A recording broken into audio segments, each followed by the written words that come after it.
Welcome to the Deep Dive. Today, we're diving into, well, a truly striking contrast. Karachi. Imagine a city that was once known as the City of Lights. Pakistan's undisputed economic engine, a huge metropolis, over 20 million people. Yes. That's basically the population of Australia. It's staggering when you put it like that. Right. Now, picture that same city just struggling to function with infrastructure that feels like it belongs to a mid-sized town. Yeah. We're talking roads full of potholes, public transport that's pretty much non-existent, whole neighborhoods cut off from clean water, electricity, and just mountains of garbage everywhere, never collected. It's a grim picture. It really is. So this deep dive, we're exploring how Karachi's really profound decay isn't some tragic accident or a natural disaster. No, the sources we're looking at frame it very differently. Exactly. They call it an engineered collapse. Yeah. Even deliberate urban sabotage. Strong words. They are. And we'll try to unpack the layers, the political issues, the administrative neglect, the systemic corruption, basically how this vital megacity became what some sources starkly call a ghetto. So our mission today really is to understand, for you listening, how Karachi was apparently killed, to get a handle on its, frankly, dire global standing, the human cost. The very real human cost. Absolutely. And crucially, to see if there are realistic ways forward, paths to revival. And we're drawing on quite a bit here. Detailed analyses, reports like Karachi ghettoization, how Karachi was killed, systemic decay plus data dashboards, a whole trove of insights. And it's important to stress, for you, our listener, this isn't just about one city far away. Yeah. Karachi's story it's a powerful cautionary tale, isn't it? About what happens when vital urban centers are just systematically betrayed. Yeah, understanding its decline gives us lessons about good governance, community resilience, citizen action, things that apply everywhere, really. Definitely. So where do we start? The reality on the ground. Let's start there. It's genuinely shocking when you see Karachi described as this prime example of structural abandonment. I mean, think about this. It contributes, 50 to 70% of Pakistan's entire federal revenue? A huge amount. The economic engine, like you said. Exactly. And yet, it ranks near the bottom on almost every single global livability index. Yeah. It's baffling. It is, and the numbers, when you look at them, are quite confronting. For you, our listener, just imagine seeing your city consistently ranked among the absolute worst globally. Like bottom 5. Pretty much. The Economist Intelligence Unit for 2025 ranked it 170th out of 173 cities, dead last on another index, the CMI. It's not just struggling, it's considered by global standards unlivable. And that spills over into everything in the environment too, right? The picture gets even grimmer there. Oh, absolutely. Karachi frequently battles some of the highest pollution levels on the planet. Air quality, the AQI readings hitting highs like 227. That's dangerous territory. And the water. Get this, 9 out of 10 water samples tested show contamination. 9 out of 10. Yep. And about 60% of the city's daily garbage just isn't collected. It piles up, chokes the drainage systems. You can imagine the consequences. Which leads to flooding. It's a vicious cycle. Exactly. And the infrastructure itself tells this story of decline.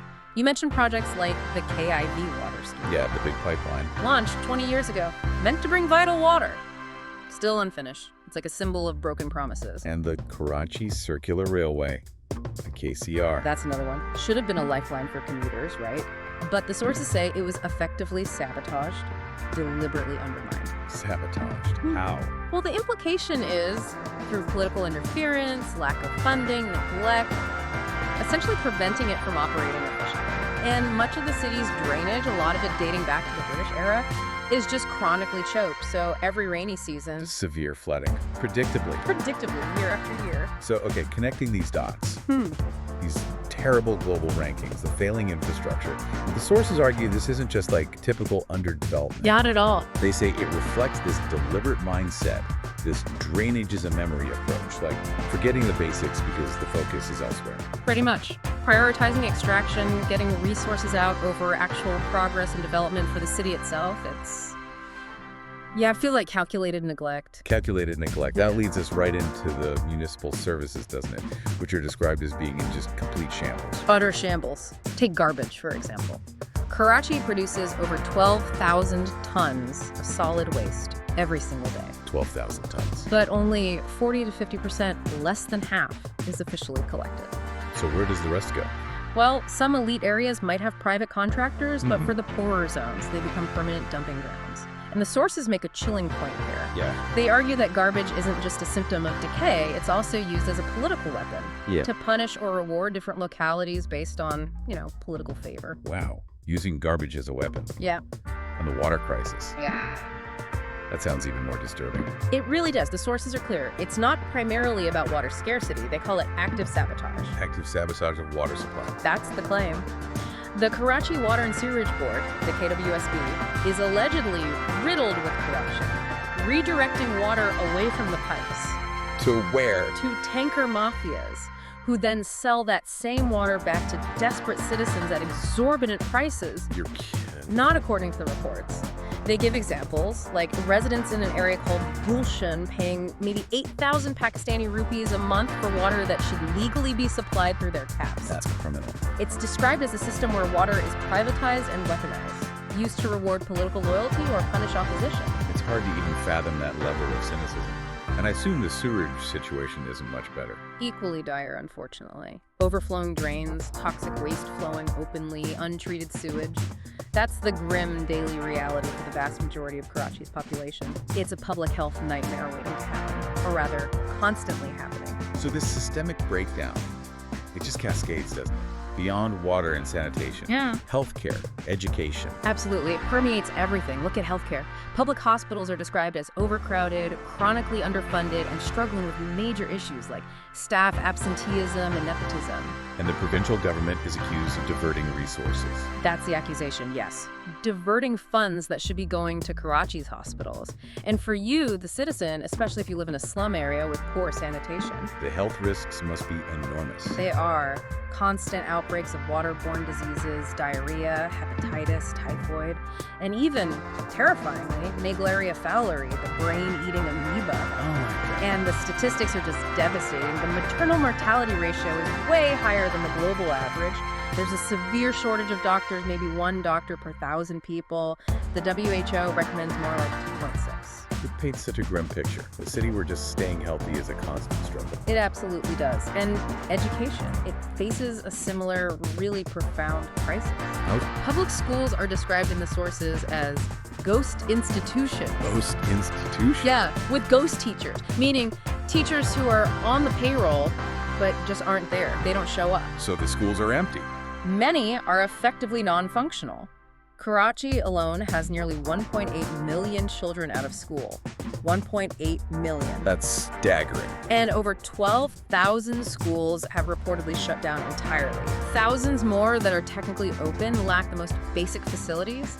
No running water, no toilets, no electricity. It's hard to imagine learning in those conditions. Is possible. And some public schools, get this, have apparently even been converted into cattle sheds. Into cattle sheds. That's what the reports claim. It's described bluntly as weaponized illiteracy, deliberately denying an entire generation, and therefore the city itself, a future. Weaponized illiteracy, that's chilling.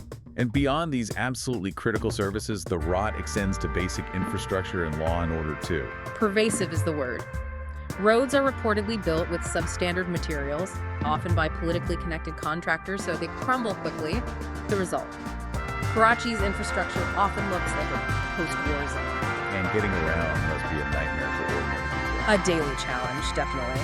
Over 85% of Karachiites rely on these unsafe, unregulated private minibuses, rickshaws, informal ride shares. Which are probably overcrowded and dangerous. Exactly, and particularly exploitative, the sources note, for women and children trying to navigate the city. And what about safety, law enforcement? The police. Described as notoriously underfunded, undertrained, and politically weaponized. Weaponized how? Meaning they often act less like protectors of the public and more like, extortionists or enforcers for political factions. So corruption is rampant. That's the picture painted. Filing a basic police report, an FIR, often requires a bribe. People apparently fear the police more than they fear criminals. That's a complete breakdown of trust. Completely. And even the rangers, who were initially brought in as a temporary paramilitary force to maintain order, they've become a permanent fixture, like a parallel police force. How's that help? Well, despite their presence, street crime, gang warfare, extortion rackets, they all still thrive. The sources put it very bluntly. Justice is sold, not served. Justice is sold, not served. So when you hear that, it really makes you think, these aren't just isolated failures, are they? Like a bad road here, a corrupt official there. Exactly. That's the argument. These aren't isolated incidents. They are all interconnected symptoms. Symptoms of what? Of what the sources call the political economy of Karachi's dysfunction. Meaning, this broken system, the status quo, is actually financially advantageous for certain powerful elites. The dysfunction serves someone. Which brings us to the really big question. Who pulled the strings? Who are the architects of this decay? Right. And one major factor highlighted is the lack of what they call a truly sovereign administration for the city. Karachi has apparently never had a single sovereign administrator. Real power, real decisions often lie with unelected forces. Like who? The military, intelligence agencies, powerful feudal landlords from the province, forces operating outside the formal elected city government. So the mayor doesn't really run the city? Effectively, no, not with real autonomy. And then, of course, you have the political parties themselves and their rules. Let's talk about them. The Pakistan People's Party, the PPP, they've been in power in the Sindh province where Karachi is since 2008, right? Correct. And the sources level some serious accusations against them, treating Karachi almost like an occupied economic zone. Occupied. Meaning extracting resources but not investing back into the city, allegedly withholding funds and powers from the local city government, politicizing every single department. And favoring their rural strongholds. Disproportionately spending budgets there, yes. And specific names come up: former Chief Minister Murad Ali Shah facing accusations of misgovernance, or Owais Muzaffar Tapi, linked to Asif Ali Zardari, being known for alleged land grabbing. Okay, so that's the PPP. What about the MQM, the Mujahid Qawmi movement? They were dominant in Karachi for a long time before that. They were from the mid-'80s to the mid-2010s. And initially, they did provide some infrastructure, but the narrative in the sources is that they evolved. Evolved how? Into what's described as a militant extortionist party, running Karachi like a mafia state, allegedly involved in things like target killings and urban terrorism. Serious allegations. Very. And again, specific examples surface, like MQM figure Babar Khan Gowri facing arrest related to illegal appointments at the Karachi Port Trust, causing huge financial losses. So different parties, similar patterns of alleged exploitation. What about the national parties, like PMLN? The Pakistan Muslim League Nawaz, when they were running the federal government, is accused of largely treating Karachi as territory belonging to a political rival. So neglecting it. Pretty much ignoring its infrastructure needs while prioritizing big projects in their own stronghold, Lahore. And crucially, that federal tax money collected from Karachi, that's 60-70% of national revenue. It wasn't reinvested proportionally back into Karachi. That's the strong allegation, yes. Okay, and then more recently, PTI, Pakistan Tehreek-e-Insaf. They won big in Karachi in the 2018 elections. Did they change anything? Well, the sources described their tenure as delivering false hope. Whoa. They announced these huge, ambitious packages, like one worth 1.1 trillion rupees for the city.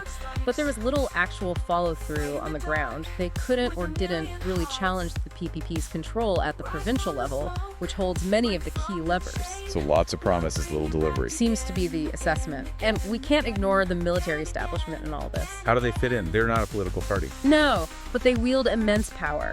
The military and intelligence agencies control huge tracts of valuable land in and around Karachi. Think Defense Housing Authority, DHA, Malir Kent. Right, the cantonment area. Yep. And they're accused of using Karachi for land grabs, allegedly manipulating elections, suppressing dissent, basically ensuring that a truly independent, empowered local democracy never really gets a chance to take root.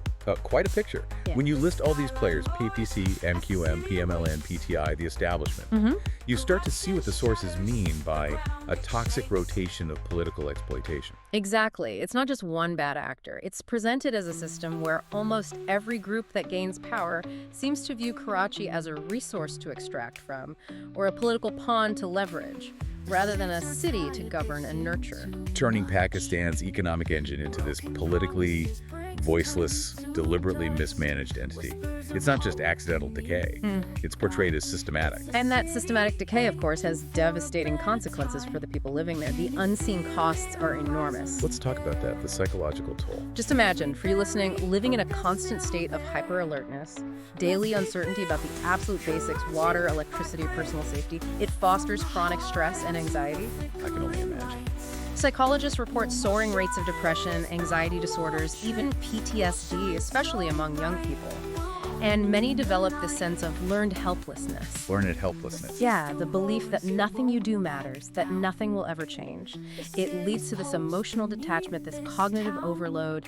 It just stifles creativity, learning, any sense of joy. And that must contribute to the brain drain we hear about. Hugely. Karachi's educated middle class, the people who could be its civic backbone, they're leaving in droves. Where are they going? Canada, the Gulf states, Malaysia, anywhere, offering better prospects, better safety, better services. It's driven by this despair over law and order, the crumbling city, the political hopelessness. And the effect on the city. It's described as a hollowing out of Karachi's economic and social conscience. You lose innovators, entrepreneurs, civic leaders. It leads to reduced innovation, and some sources even call it a kind of cultural death. That's bleak. And for the young people who stay, millions of them face really high unemployment. They're undereducated because of the failing school system we talked about, and just emotionally exhausted. It fuels mental health crises, drug abuse, deep cynicism about the future. and specifically for women. It's even harder. Multi-layered exclusion, constant harassment, a lack of safe public spaces, unreliable or unsafe transport. It makes Karachi, for many women, simply an unlivable city. So bringing it all together, this isn't just about potholes and power cuts, is it? Right at all. It's about the systemic decay translating into this profound human tragedy. Yeah. It erodes not just buildings, but people's dignity, their hope, their basic peace of mind. Absolutely. But despite all of this, the narrative isn't entirely hopeless. Karachi's story isn't finished. Because the people haven't given up. Exactly. But revival, it requires more than just patching things up. The sources talk about needing reconstructive surgery, not superficial fixes. The core challenge is immense. Okay, so what does that surgery look like? What are the key pillars for reform that the sources suggest? Well, first and foremost, good governance and genuine accountability. Which means? Restoring real autonomy to the local government. Actually implementing Article 140A of the Constitution, which is supposed to empower local bodies. So giving the mayor actual power. Because right now you said it's largely ceremonial. Precisely. The Sindh Local Government Act of 2013 stripped the mayor of most powers. So reform means giving the mayor's office real financial and administrative authority. Plus things like digital government records for transparency, regular independent audits, empowered anti-corruption bodies. And protecting whistleblowers. Crucial, people need to be safe to report corruption. Okay, governance first. What else? Second, a proper metropolitan governance model. Karachi currently has something like 13 different agencies with overlapping responsibilities, which causes chaos. Sounds incredibly inefficient. It is. So the proposal is for a single unified civic command structure responsible for planning, transport, sanitation, environment, policing the core city functions. One body in charge, one body accountable. Makes sense. Third pillar. Massive infrastructure investment. And this has to be targeted. Immediately completing critical projects like that KIV water pipeline that's been delayed for 20 years. Finally get water flowing. Exactly. Systematically rebuilding the drainage and sewer lines. Repairing major roads and bridges, but with legally guaranteed funds for ongoing maintenance so they don't just crumble again. And things like power cuts, energy. Fast-tracking renewable energy projects, solar farms, for instance, to provide more reliable electricity. Launching a serious Clean Karachi campaign and seeking international funding, but, and this is key, insisting on transparent bidding processes and civilian oversight to prevent corruption. So governance, structure, infrastructure. What about the people themselves? Community empowerment is the fourth pillar. Fostering local, ward-level citizen councils involving elders, women, young people who can report problems directly to city officials and hold them accountable. Grassroots monitoring. Yes, and supporting urban NGOs with small grants to do tangible things, like rebuilding local clinics or libraries. Also, potentially legalizing informal businesses to help the street-level economy. Right, empowering people economically too, which leads to the fifth pillar. Economic revitalization more broadly, expanding the port facilities, developing the special economic zones, offering tax incentives to attract investors back to the city. Rebuilding confidence. Exactly. Maybe establishing a Karachi Trust, like a public-private partnership fund, to sponsor tech startups and vocational training programs, and even reviving tourism by properly marketing Karachi's cultural heritage. There's a lot there. And finally, education and healthcare. You painted such a grim picture earlier. That's the sixth pillar, and it's fundamental. For schools, maybe implementing models like clustering underused schools into performance hubs, something UNICEF has piloted. Retraining teachers, ensuring hiring and promotion are based on merit. And hospitals. Making sure public hospitals are actually stocked with essential medicines and have working ambulances. Expanding mobile health clinics to reach slums with preventive care. Maybe even things like compulsory school lunches or stipends, especially for girls, to encourage attendance. These are all significant institutional reforms. But what about citizen action itself? That's seen as critical too. There's this movement mentioned, Karachi Kawapa's due, give Karachi back to its people. What's the idea behind that?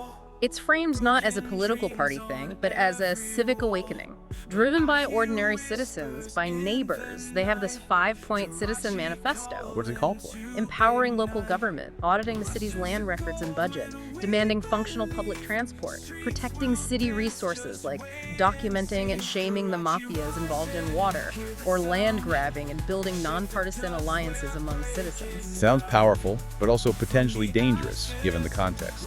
Absolutely. The sources acknowledge the risk, mentioning the brutal crackdown on dissent. So the movement apparently emphasizes security, using pseudonyms, working in collective, using art and evidence-based reporting, maintaining online anonymity. So grassroots action, but done carefully. And what about outside help? The diaspora. Ah, yes. The Pakistani diaspora is seen as this huge, untapped potential force for revival. Why them specifically?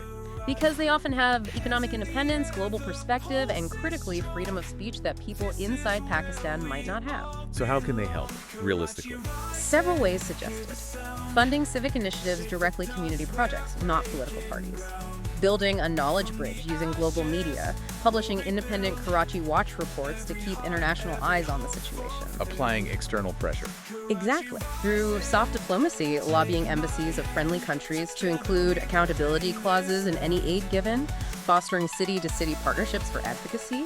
They can also help protect local activists and whistleblowers, funding legal defense, perhaps safe havens, providing secure communication tools. And creating alternatives. Yes, investing in what are called parallel institutions. Things like digital platforms acting as people's courts to present evidence of corruption, public archives to document abuses, community-funded micro-schools or clinics where the state has failed, using their resources to build alternatives from the outside. It's a compelling set of ideas, both internal and external.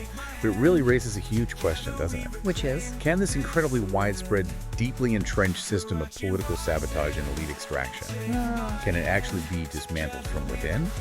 Or does it absolutely require this kind of sustained strategic pressure from both locals and the global community working together, demanding accountability, demanding justice? That seems to be the core challenge. Yes, it's a massive undertaking. So looking at the bigger picture, Karachi's ruins, as the sources describe them, they hold more than just broken concrete and overflowing sewers. They hold memory and potential. Exactly.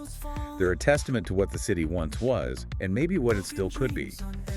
The ultimate challenge for his people seems to be moving beyond just survival. Towards igniting a collective demand for the basic right to thrive. Yeah. Imagine a future where Karachi, the city that was apparently bled dry by its own leaders, actually becomes a kind of blueprint. A blueprint for what? For urban resistance globally, proving that maybe this transformation from just sending remittances home to actively engaging in resistance and rebuilding, maybe that can bring about a city's rebirth. A powerful thought to end on. From remittances to resistance.